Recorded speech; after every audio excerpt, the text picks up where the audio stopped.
This is a poem I wrote called An Idea Proposed.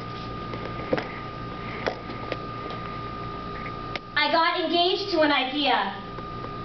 It proposed to me with a dream and commanded my heart to drown it in its blood and resurrect it in my mind so it would remember how it died and never fear to live.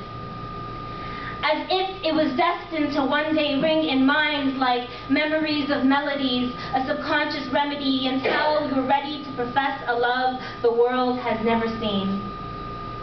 Never will we breathe another meaningless breath in our respiration idea proposed. We build an empire in my mind with revelations. Its cerebral penetration blew my mind in meditation.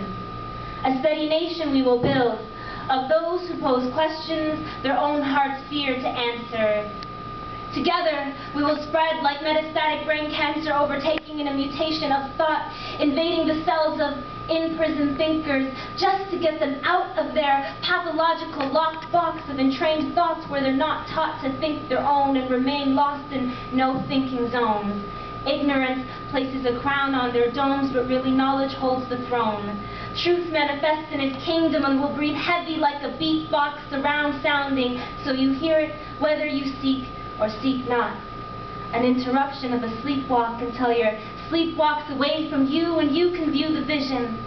But still we would battle the blind for our mind's eye in this prison, submerged in the floods that our minds cry, wishing to drain the confusion, subduing our brains with amusement, intruding illusions, aborting solutions. Your mind is in groupthink mode, soldier of the mold, designed to hypnotize you to go with what you're told. And the ones that see beyond it are the only ones that know that the plot's thick as we're seeing it not fit with our expectations, because we hardly expected failure at fulfilling the purpose of our creation and freeing me from these mazes. An idea is what brought me back to these pages. An idea taught me patience, for I've never known the fruits of its labor. An idea taught me to fight for it, to never give up and write for it, that my purpose is right for it, because I might pour it into minds where it would quench thirst and incite. I might feed the hungry with its might. But first, I need to starve a while it prepares its fruits, while it deepens its roots and unveils its truths. An idea told me it was insecure, because it wasn't as attractive as action. I told it, you are beautiful. But you're right. You will never shine like action's light. You are purely my theoretical delight, but don't fight what we are. Let's ignite change with our bond. Let's not remain strange to our cause, because you are unique. So don't let your jealousy hinder you from fulfilling your legacy. Don't let our plans for the future live only in our memories. Don't think backwards when you know your design is futuristic. Don't be distant in a climate where I need you to fight the resistance to your existence, and despite how I encourage, idea needed reassurance that I was committed. So when I said I would live for it, idea asked me would I die for it.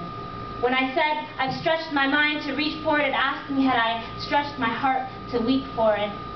We met in a deep forest of contemplation, cloudy in my mind before it rained its inspiration. I fell in love, and then my brain began to shape it as I watched its growth and my own in amazement. In its potential, I started believing, see, nothing is quite like idea, but it is nothing without meaning.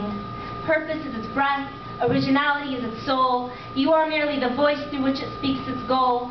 You are merely the blueprint through which its plans unfold. You are merely the pages through which its story is told. So go out and be bold enough to fall in love with a good idea, because bad ones are breaking hearts every day.